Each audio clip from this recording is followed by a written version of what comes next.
The United Nations meeting of the heads of state and governments of both developed and developing countries in September 2000 in New York led to the declaration and adoption of the 8 Millennium Development Goals with a 15-year deadline.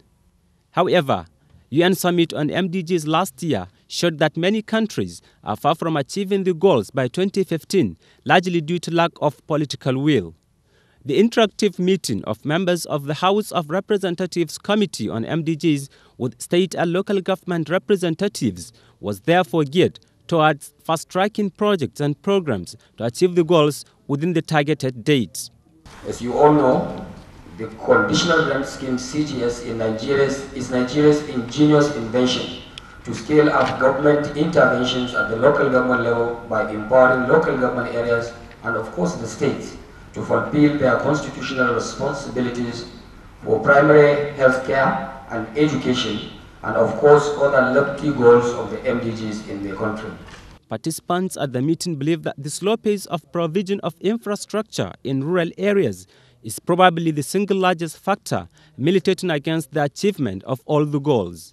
If you talk about health, for instance, is it water, sanitation? At the rural level, it is a pathetic story. They also argue that the conditional grant scheme of 3 local governments per state is rather small, as only 130 out of the 774 local government councils will benefit from it. It's like a pilot scheme. We are just starting. It's an experiment.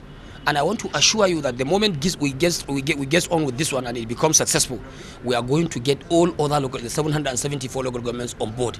This is about experiment, and I believe we are starting well. Very soon, we are fast-tracking the releases of funds to these local governments to see how they can utilize this money.